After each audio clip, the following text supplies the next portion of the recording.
आज की आपकी ये बैठक महत्वपूर्ण इसलिए भी है क्योंकि आज से 52 दिन बाद आपके बीच में लोकसभा के हरियाणा प्रदेश की 10 सीटों के चुनाव और उन चुनावों को देखते हुए आज एक कार्यकर्ताओं की जिम्मेवारी भी कि दिन रात एक करके पूरी मेहनत और लगन के साथ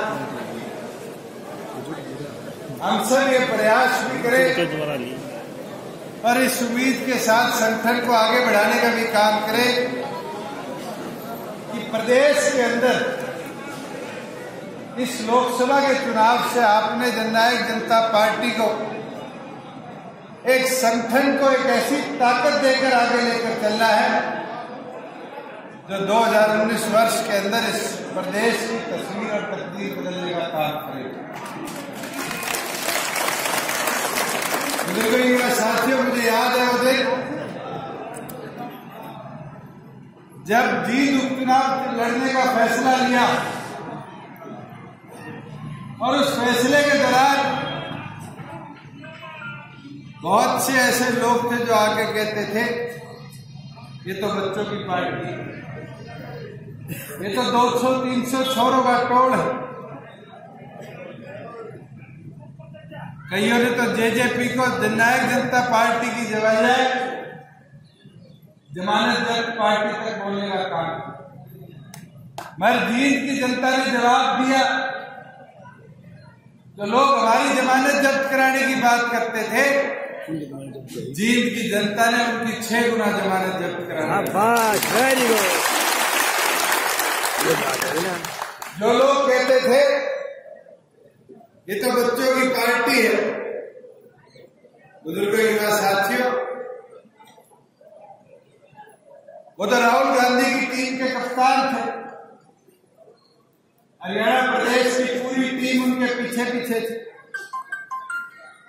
और पूरी टीम यही प्रयास कर रही थी कि किसी ना किसी तरीके से जीत को जीता जाए।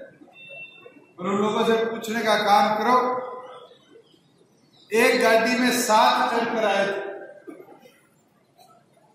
भूपेंद्र हुड्डा जी, अशोक तंवर, किरण चौधरी जी, कुमारी शैलजा जी, कुलदीप बिश्नोई, अजय यादव और खुद कैंडिडेट जो राहुल गांधी का कप्तान था रणदीप सुरजेवाला। 7 आए और एक 28 साल के बच्चे को हराने की प्रयास तो कराई, पर जो लोग कहते थे आज नतीजे देखकर देखो उनकी जमानत की 800 वोटों से। अपना चुनाव चिन्ह आया, मैं अशोक तंवर का बयान सुन रहा था। अशोक तंवर जी कह रहे थे कि इनको तो चप्पल मिल गई, अब तो ये चप्पल चपली हो गई। बुजुर्ग युवा साथियों, हम तो चप्पल चपली नहीं होंगे, हमारा चुनाव दिन तो आगे बढ़ने की निशानी है। हमारा चुनाव तो गरीब से अमीर को जोड़ता है, महिला से लेकर पुरुष तक, कर्मचारी से लेकर व्यापारी तक, पैदा हुए बच्चे से 100 साल के बुजुर्ग तक तो जोड़ने का काम करता है। मगर इन कांग्रेसियों से ये तो पूछो कि हमारा तो चप्पल है, तुम तो 7 एक गाड़ी में आए, सारे चुनाव चिन्ह अगर चलने लग गया तो क्या होगा? फिर तो थपड़म थपड़ी होंगे।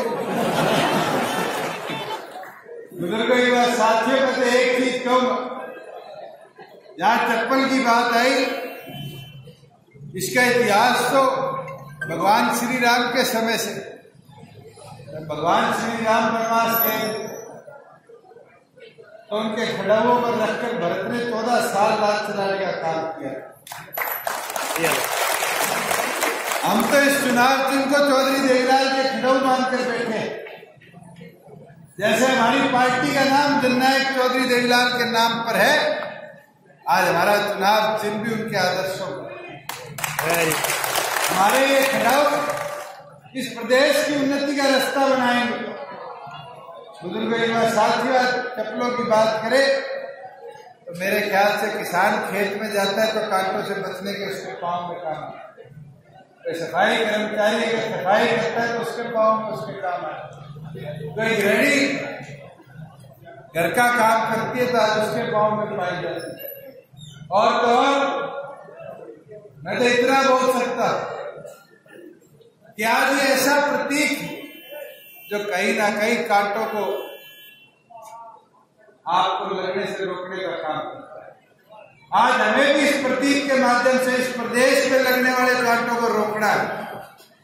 जो लोग हमारे बीच में जहर फैला रहे, जातिगत बातें करके, धार्मिक बातें करके हमारा बंटवारा कर रहे हैं, ऐसे कांटों को इस चक्कर से उखाड़ फेंकना।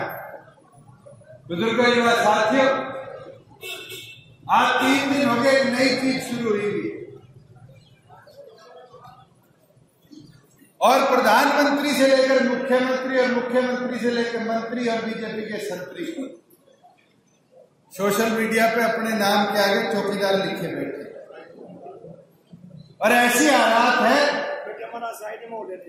कि हरियाणा प्रदेश के अंदर तनख्वाह पे तो शायद 8300-8400 चौकीदार, मगर बीजेपी के अंदर शायद वो चौकीदारों की संख्या हरियाणा प्रदेश के चौकीदारों से भी 3-4 गुना फालतू। मैं सरपंच साहब से पूछ लूंगा कितने चौकीदार है अपने गांव में? मेरे गांव में जी 5 चौकीदार हैं जी। मेरे गांव में जी 5 बता रहे। उन 5 की हालत देख के 3000 रुपए तनख्वाह, ना तो उनको साइकिल दी सरकार ने, ना बैटरी दी, और आज खुद चौकीदार बनकर बैठे। बुजुर्गों, युवा साथियों, आज जो प्रदेश के देश के हालात, आज तो 8 घंटे में 8 घंटे की तनख्वाह देकर सबसे ज्यादा अगर शोषित किसी को किया जाता है तो हमारे चौकीदारों को किया जाता है। पर आज प्रधानमंत्री खुद को चौकीदार कहलाकर, मुख्यमंत्री खुद को चौकीदार कहलाकर आज कहीं ना कहीं उनके दर्द को और बढ़ाने का काम कर। मैं तो आज देख रहा था किसी ने, ये बीजेपी वाले मेरे पीछे पड़ जाते हैं जब मैं इनके कह देता हूं मैं 1.5 करोड़ की गाड़ी में चौकीदार घूम रहा है। बुजुर्गों, युवा साथियों, मैं तो हैरान हूं, एक चौकीदार आपके हल्के में बैठा है। बैठा है नहीं बैठा? लोही बैठा है। मैं तो पूछता हूं, कभी चौकीदार को गनमैन रखने की जरूरत है? कभी चौकीदार को सरकारी गाड़ी में घूमने की जरूरत है? चौकीदार को बेचारा सीधी ले रात भर गेड़ा मारता है कि गांव सुरक्षित रहे, कोई समाचार पहुंच जाए। मगर ये तो ऐसे चौकीदार है जो आगे पीछे गनमैन ले घूमे और फिर अपने आप को चौकीदार बना लेते। बुजुर्गों, युवा साथियों, ये चौकीदार नहीं है, ये तो ठेकेदार है, जिनने इस प्रदेश के रोजगार को ठेकेदारी प्रथा के माध्यम से लूटने का काम किया, जिनने इस प्रदेश की रोडवेज को लूटने का काम किया ठेकेदारी प्रथा के माध्यम से। आज अस्पतालों में कर्मचारी चाहे सफाई करते हो चाहे नर्स हो, वो ठेकेदारी के माध्यम से। बुजुर्गों, युवा साथियों, 4.5 साल में इस प्रदेश को खोखला करने का काम किसी ने किया तो आज सत्ता में बैठे ठेकेदार।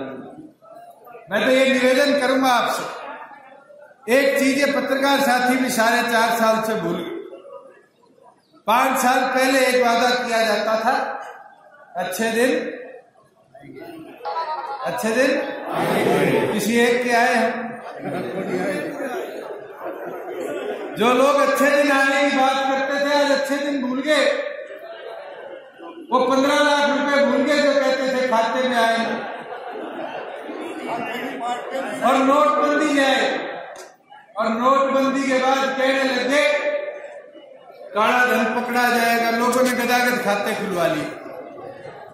और नोटबंदी में कोई धन्ना सेठ नुकसान में नहीं आया। कोई पानीपत में फैक्ट्री चलाने वाला रोता हुआ नहीं दिखा कि मेरा नुकसान हो गया। अगर नोटबंदी का असली नुकसान किसी को हुआ फिर गरीब व्यक्ति को हुआ, कमेरे व्यक्ति को। और उस कमेरे वर्ग के अंदर भी अगर सबसे ज्यादा नुकसान किसी को हुआ तो ये व्यक्ति मेरी माता है, बहने इनको हुआ। कोई हारी मारी के 1000-2000 आपसे छुपाकर बैठे थे, देश आगे मोदी ने तो इनकी पोल पट्टी खिलाने का काम किया। बुजुर्ग युवा साथियों कहते थे 2 करोड़ नौकरियां देंगे केंद्र में, 1.25 लाख नौकरियां देंगे प्रदेश में।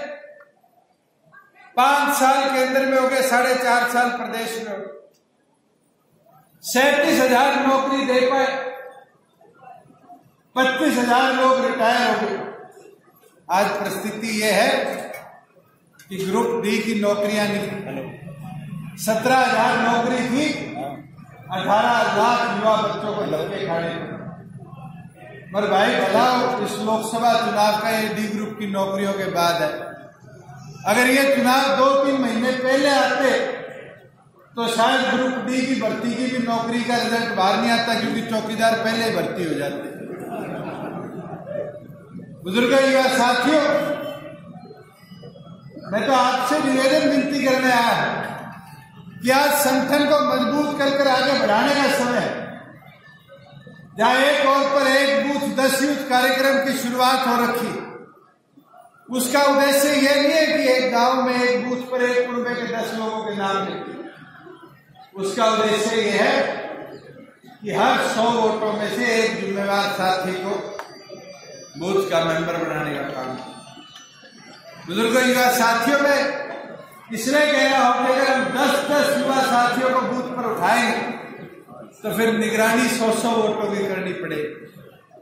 और मेरा निवेदन तो सारे पदाधिकारियों से, सीनियर साथियों से भी, संगठन का विस्तार चल रहा है, मैं संगठन में जिम्मेवारी जब ही आगे बढ़ी रहेगी जब आप लोग अपने बूथ पर जिताने का काम करोगे।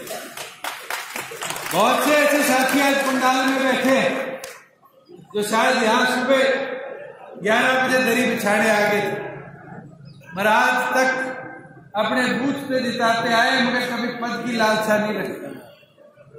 आज हम सबको उस कार्यकर्ता जैसा बढ़ना पड़ेगा। मैं तो साथियों आपको कहूंगा, हम खड़े हैं मंच पर, कोई अगर ये बोले कि दुष्यंत की वजह से चुनाव जीते जाएंगे तो गलतफहमी। कोई कह दे मंच वालों की वजह से चुनाव जीते जाएंगे तो गलतफहमी है। चुनाव और संगठन तो जब ही जीते जाएगा, जब ही बढ़ेगा, जब पंडाल के अंदर से आवाज आएगी और पंडाल मजबूती दिखाने का काम करेगा। जब आप लोग अपनी जिम्मेवारी मानकर काम करो। बुजुर्ग युवा साथियों, मैं तो इतनी प्रार्थना करता हूं कि आज सदस्यता अभियान आपका चल रहा है, और सदस्यता अभियान को आगे बढ़ाने के लिए हमें घर घर जाना पड़े, एक व्यक्ति से संपर्क साधना पड़े। एक व्यक्ति आज कोई लोकदल में रह गया उसको लाओ, कोई बीजेपी कांग्रेस में बैठे उसको संपर्क साध कर अपने साथ जोड़ने का काम। साथियों, नरमे की चुगाई होती है।